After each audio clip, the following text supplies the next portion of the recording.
نبدأ على بركة الله. برحب بيك مرة تانية في صيغة ال SQL Injection. تكملة للفيديو اللي فات، احنا كنا خدنا لاب هنا احنا بنضم فيه الداتابيز كلها من حيث التيبلز والكولمز. تمام. في اللاب ده احنا بنعمل نفس الخطوات اللاب اللي فات، بس احنا بنعمله على اوراكل. طب ايه الاختلاف بين الداتابيز او بين انواع الداتابيز كلها واوراكل؟ اختلاف فرق المسميات. يعني كل الداتابيز مشتركة في مسمى الانفورميشن سكيما دوت تيبلز او دوت كولمز.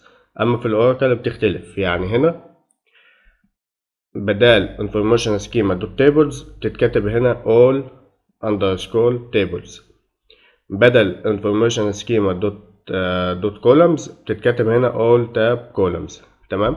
هي فرق مسميات بس، لكن نفس الخطوات اللي احنا عملناها في اللاب الاخير هنعملها برضو في اللاب ده، بس احنا بنغير المسميات دي. تمام. احنا مش هنطول. يعني بص، ده الحل السوليوشن. انا مش هحل الحل ده، يعني هسيبك انت تجرب بيدك. يعني نفس الفيديو اللي فات، انت لو فهمت الفيديو اللي فات طريقة حل اللاب، طريقة البورت سويجر بتاع الفيديو اللي فات، هتحل ده بكل سهولة. انت بس هتغير ايه المسميات بتاعت الانفورميشن سكيما، تغيرها ايه المسمى بتاع الاوراكل.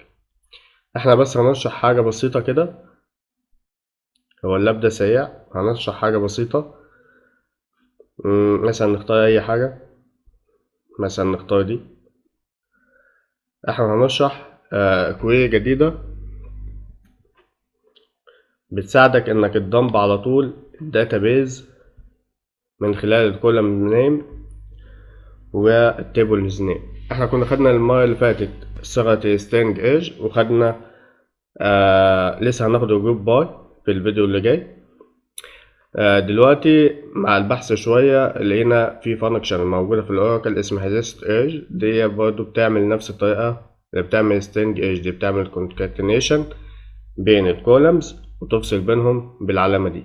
تمام. هنشرحها على طول. أول حاجة أنت بتعمل اللون بتاعتنا وبتسلكت التيبل نيم، وتعمل الفانكشن بتاعتنا الليست ايج وتسلكت منها الكولم نيم وبتفصلهم. هتحطهم وزن جروب، يعني أنت بتجمعهم في جروب كده وترتبهم باسمهم. يعني ترتيبهم ترتيب أبجدي أو ألفابيتيكال، بما إنهم هم إنجليزي يعني، فهترتبهم ألفابيتيكال من A to Z. تمام. وتحطهم جوه جروب وبتفصل بينهم بالعلامة دي. بعدين اهو اضف يوم A التيبلز كولمز والجروب باي تيبل نيم. تمام.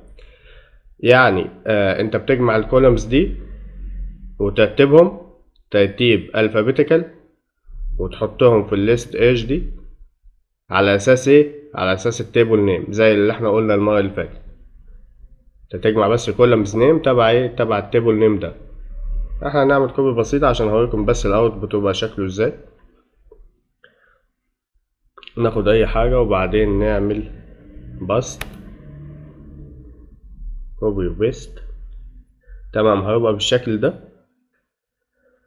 احنا هندور بس على الجدول بتاعنا، بيكون بالشكل ده بالظبط اهو. هنسجل فيه زي المرة اللي فاتت، هنسجل اسمه. تمام.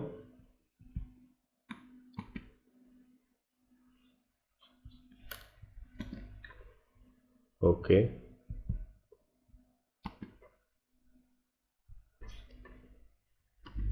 تمام. احنا سجلنا كل حاجة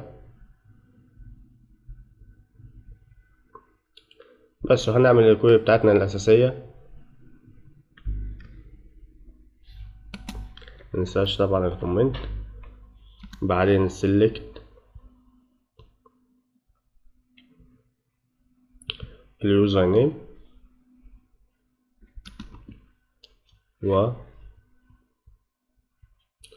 والباسورد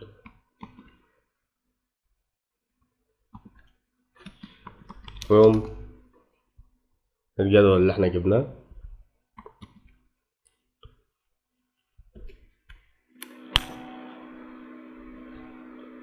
اوكي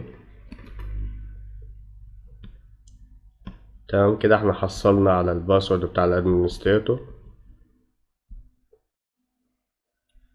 ندخل نحل بيه اللاب. اوكي